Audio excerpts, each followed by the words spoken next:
kalau kencing, nah itu masalah. Saudara dengar, orang yang takut minum, gejala pertama itu pusing. Dengar itu pasti pusing. Kenapa orang kurang minum pusing? Otak kita perlu oksigen. Oksigen gak cuma dari udara, apalagi udara Surabaya sudah kotor seperti ini. Maka oksigen yang paling baik dari air, H2O ini tadi. Nah, waktu kita pusing, minumlah air, jangan teh atau kopi, apalagi yang minuman kaleng. Semua bahan pakai pengawet itu merusak ginjal. Nah, begitu minum, rebah tanpa bantal, supaya oksigen langsung sampai ke otak. Percayalah, nggak akan pusing. Saya itu marah kalau ada orang yang hobinya di tasnya ada Panadol, Dekolgen, semua macam. Itu racun, saudara. Memang langsung sembuh, bodret apa? Memang sembuh, tak sembuh. Tapi ginjalmu yang rusak. Nah, ketika orang nggak mau minum, kurang minum, pusing, dimakani obat, saudara, makin parah ginjal. Darahnya makin kental. Itu semua ada di Alkitab, aturan ini. Hebat sekali, Tuhan Yesus paling banyak bicara air, air, air. Itu kehidupan kita. Yang berikut, kebahagiaan. Saya tanya, kebahagiaan dimulai dari mana? Hati terlalu jauh. Apa ukuran bahagia? Duitnya banyak? Tidak. Apa ukuran bahagia? Cepat. Apa, Pak? Kemanten baru. Lala kawin terus, Pak. Ya gawat kemanten baru terus, Pak. Bukan. Bukan. Kebahagiaan bukan karena pengantin baru, enggak. Ayo, yang lain apa yuk? Apa itu ukuran bahagia? Sehat, betul. Betul sekali sehat. Pegang uang. Wah, enggak, Pak. Saya mau buktikan. Orang gila enggak pegang uang dia sehat. Loh, betul enggak? Orang gila itu lebih sehat dari kita. Lihat aja. Gelandang kayak begitu, enggak mandi, enggak gosok gigi, makan saya tidur sembarangan. Mereka sehat. Karena apa? Hatinya bahagia. Raja Sulaiman mengatakan dalam Amsal 17:27, hati yang gembira adalah obat yang manjur. Jangan lupa kata manjurnya. Nah, orang gila itu nggak khawatir apa-apa, nggak mikir apa-apa, nggak pernah tersinggung. Gendeng kon, gitu aja, nggak mikir. Orang gila nggak mikir hari esok, betul nggak? Orang gila nggak perlu punya dompet. Kenapa mereka lebih sehat dari kita? Karena mereka nggak mikir apa-apa, hatinya bahagia terus. Justru uang berbahaya, betul tidak? Uang itu jahat.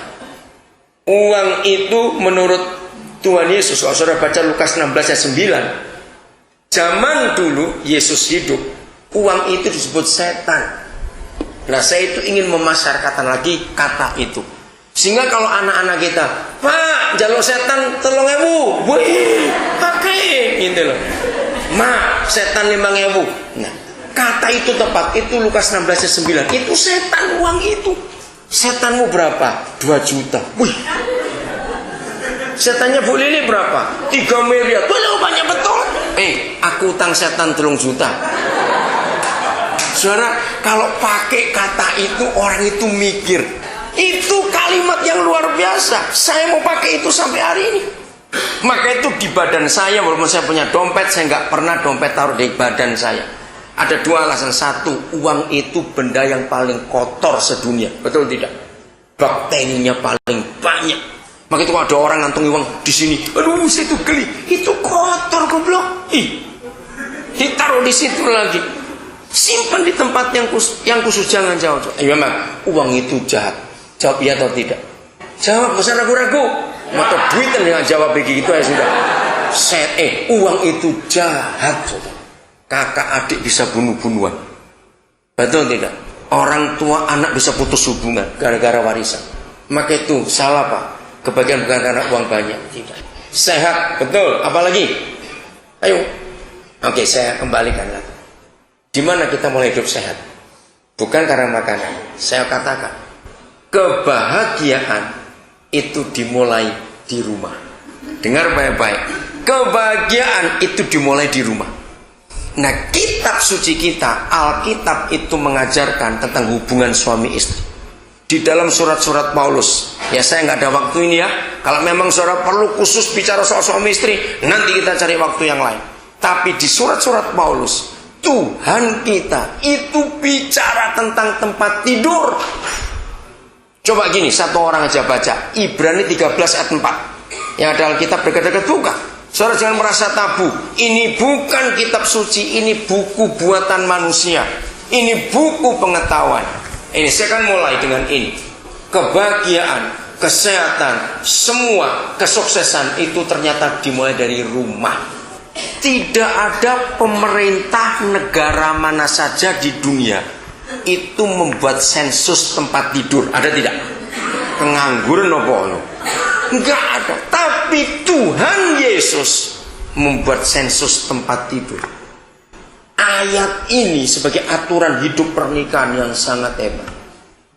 Ternyata kebahagiaan itu dimulai dari tempat tidur, saudara. Kalau hubungan suami istri beres di tempat tidur, maka ketika kita berdua keluar kamar akan membawa surga, sukacita. Ayo jujur, berapa banyak kita suami istri, ayah ibu keluar kamar rai kayak kodok. Ngerti kata itu? Mukanya cemberut betul. Karena nggak beres di tempat tidur.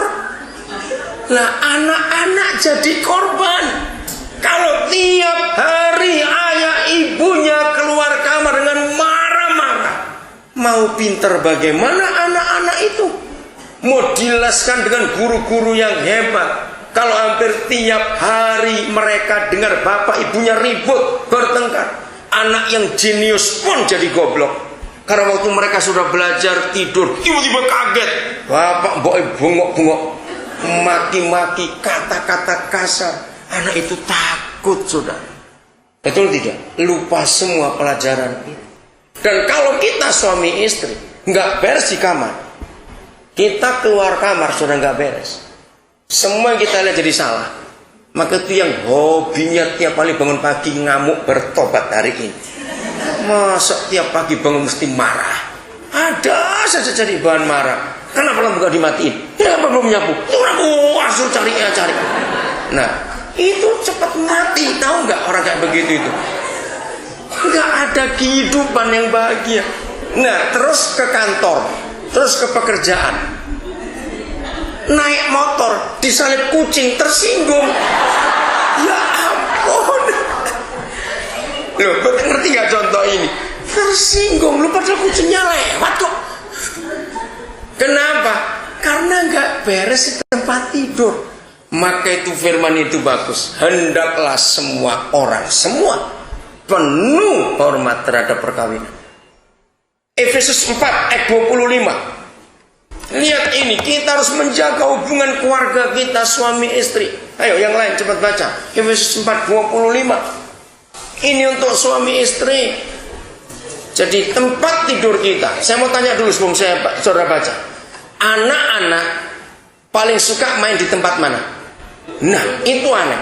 Walaupun mereka punya kamar sendiri, heran lihat anak-anak itu seneng ribut di tempat tidur bapak ibunya. Iya toh? Karena ada surga di situ.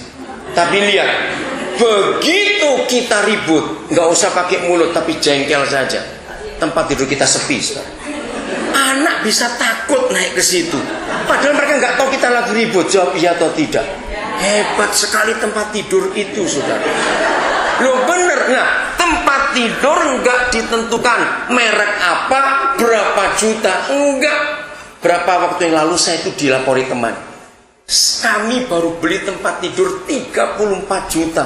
Hah? Saya tanya, tempat tidur apa itu?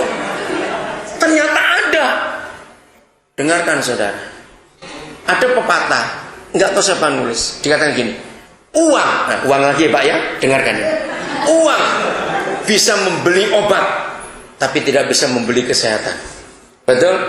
Uang bisa membeli alat-alat hiburan, TV yang gede, macam-macam, tapi uang tidak bisa membeli sukacita.